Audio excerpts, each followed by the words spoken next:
Okay, the time is now 7 o'clock. I'd like to call this Town of Plainfield Board of Selectmen meeting to order for December 27th at 7 p.m. I'd ask that you please rise for the Pledge of Allegiance.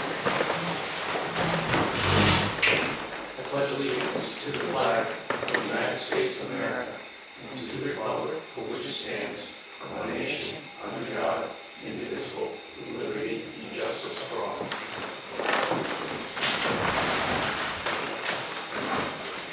Thank you. Roll call. Art Gagnon. Scott Gardner. Kevin Cunningham. Item C, would entertain a motion to approve the meeting minutes as presented, or if there's any changes or applications. I'll make a motion to approve. As read. Scott I'll second. and Art. Any other discussion? Hearing none, all in favor say aye. Aye. Aye. Thank you. Yeah, a little bit slow.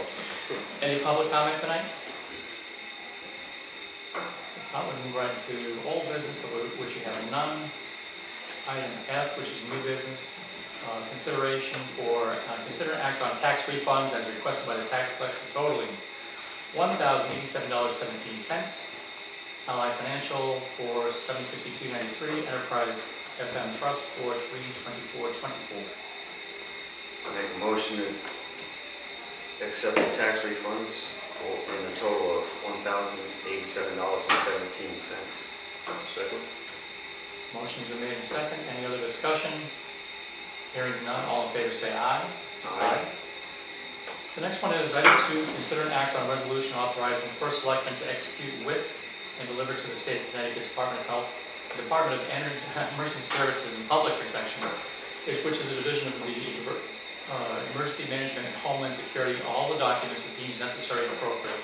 This is what we do annually, and you'll see what you have in front of you is an example of the motions to go forward to authorize the first selectman to enter into that agreement, and we need to get this over to NEPA just to finalize their final piece of the processing of that. And so you'll see what the certification is, authorizing resolution for Board of Selectmen for tonight's meeting. Are there any questions on that?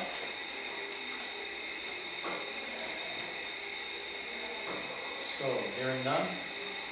I'll make a motion to adopt a resolution authorizing the first selectman to execute with the State of Connecticut Department of Emergency Services and Public Protection, Division of Emergency Management and Homeland Security.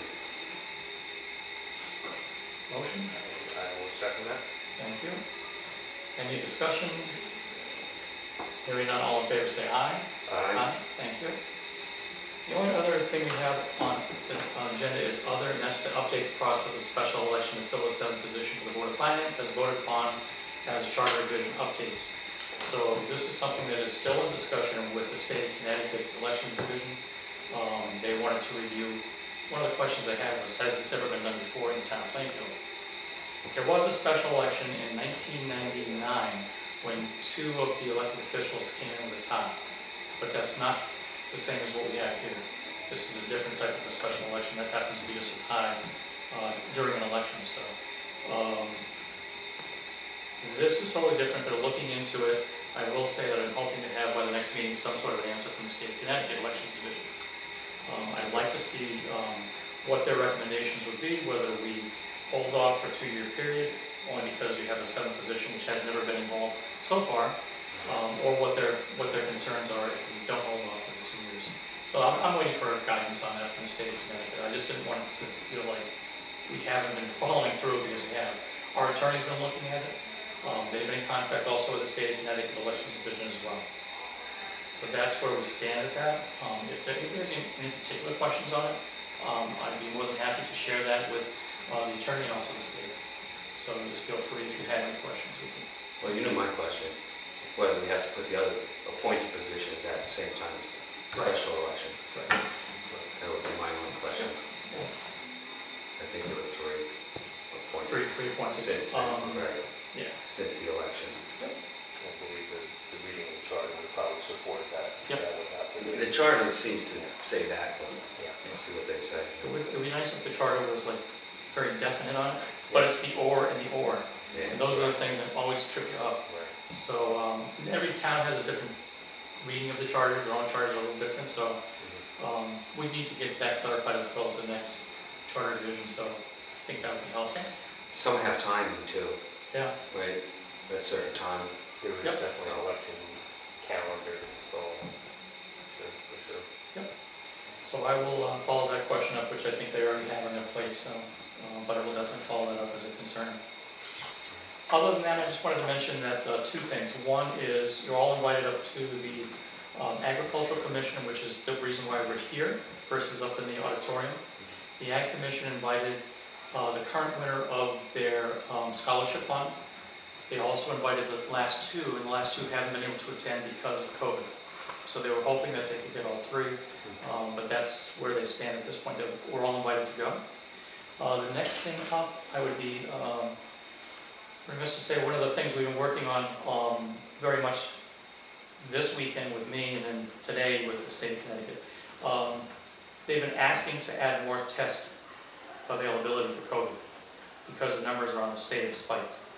And so they've asked would the town be able to take on another day. We just approved taking on a Tuesday. Now they want to do Saturday.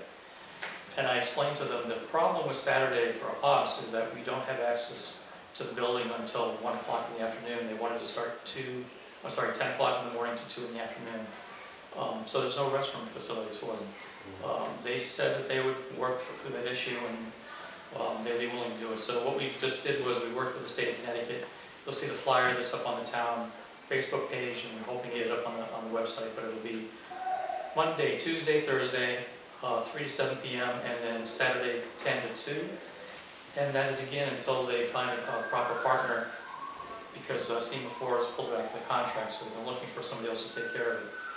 The other major issue that has happened today was, if anybody's aware, the governor came up with a press release, multiple meetings during the day. I was on a conference call at 11. They were talking about the distribution of the rapid tests, the in-home rapid tests, and each town will be getting a series of rapid tests, and also, if you wanted it, N95 masks. If a town opts out, that means there's more for other towns, but for right now, I think this is in addition to the drive-through testing for right now. We'll see, because it's very costly. Well, we'll be getting 21 cases, that's 1,890 total. What we have to do is come up with a procedure for who gets them. I think that it would be important for those people doing and servicing first responders to be able to have access to what they need. Let's see what they have first. We're reaching out to them all the way. That the police, fire, and also EMS services. And then next after that, if there's no availability for any of the rest homes, to see if they need them. And then after that, we have access for what's left over. There's more coming, but we know at this point, the state of Connecticut gets $1 million in this round, split up from all the towns. The next round goes to the Board of Education, and they're going to get $2 million, and again, spread down to those entities, and they're going to be working them with mostly the outbreak rooms. If there's a particular room that's been cited that has a majority of children who are out because of it, they'll do the testing, and the testing is very difficult because in a school system, most of the people didn't want to be done in the school.